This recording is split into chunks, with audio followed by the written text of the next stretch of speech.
வெள்ளுடை வேந்தர் என்று உலகத்தாரால் அறிமுகப்படுத்தப்பட்ட தென்னிந்திய நல உரிமைச் சங்கம் என்ற திராவிடர் இயக்கத்தை முதலாக உருவாவதற்கு தலைமையேற்ற அவர் தர்பிட்டி தியாகராயர் அவர்களுடைய வரலாற்று பெருமை மிகுந்த ஒரு வாழ்வை அமைத்த அவருடைய பிறந்த நாள் என்று.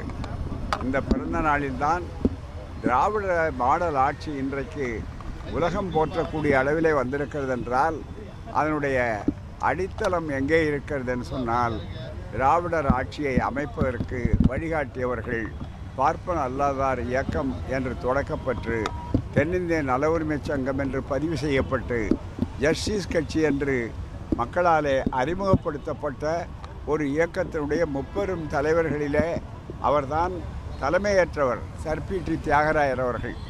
1916 பார்ப்பனர் அல்லாதார் கொள்கை அறிக்கை என்ற பெயராலே நான் பிராமின் மேனிஃபெஸ்டோ என்று உருவாக்கி அதன் மூலம் கல்வி உத்தியோகத்துறையிலே எப்படியெல்லாம் நம்முடைய உரிமைகள் வாய்ப்புகள் மறுக்கப்பட்டன என்பதை புள்ளிவிவர ரீதியாக எடுத்து சொல்லி தெளிவுபடுத்தி ஒரு பெரிய இயக்கத்தை உருவாக்கிய பெருமை அவருக்கும் அவரை சார்ந்த தளபதிகளாக இருக்கக்கூடிய சிஎம் நாயர் அவர்களுக்கும் நடேசனார் அவர்களுக்கும் உரியது. அப்பேற்பட்டவர் போட்ட அந்த அடித்தளம்தான் அதற்கு அப்புறம் பல ஆண்டுகள் கழித்தும் கூட 17 ஆண்டுகள் அவர் ஆண்டவுடனே மற்றவர்கள் சொன்னார்கள் இந்த கட்சியை குழி தோண்டி புதைத்து விட்டோம் என்று. ஆனால் பேரறிஞர் அண்ணா அவர்கள் வந்தபோது தெளிவாக சொன்னார், இல்லை அதனுடைய பேரன்தான் நான் மீண்டும் ஆட்சி அமைத்திருக்கிறேன் என்று அவர்கள் 67 சொன்னார்கள். அதை தொடர்ந்து கலைஞர் அவர்கள் அந்த ஆட்சியினுடைய பெருமையை சாதனைகளை பெயர்த்தினார். அவருக்கு பிறகு அதை மேலும் திராவிட மாடல் ஆட்சியாக்கி இன்றைக்கு இந்தியாவை திரும்பி பார்க்கக்கூடிய ஒரு அற்புதமான ஒரு ஆட்சியை இன்றைய முதல்வர் ஸ்டாலின் அவர்கள் அளித்து வருகிறார்கள்.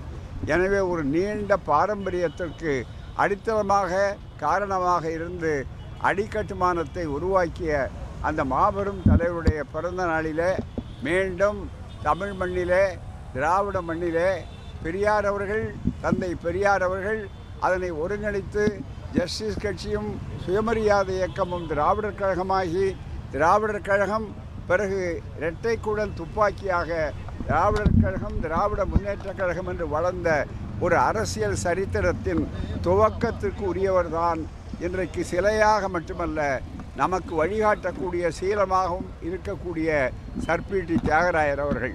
அவருடைய பிறந்த நாளை நாம் ஒவ்வொரு முறையும் சடங்காக சம்பிரதாயமாக அல்ல சரித்திர நினைவு நாளாக கொண்டு அதன் மூலமாக மீண்டும் தமிழ்நாடு என்பது யாருக்கும் அடிமையாக்கப்படக்கூடாத ஒன்று, உரிமை முழக்கம் செய்ய வேண்டிய ஒன்று என்பதை தொடர்ந்து நாம் வழக்க வேண்டும். கல்வி, வேலைவாய்ப்புகள், சமூக நீதி என்ற அந்த தொடக்க உரையை அவர்தான் உருவாக்கி வைத்தார்கள்.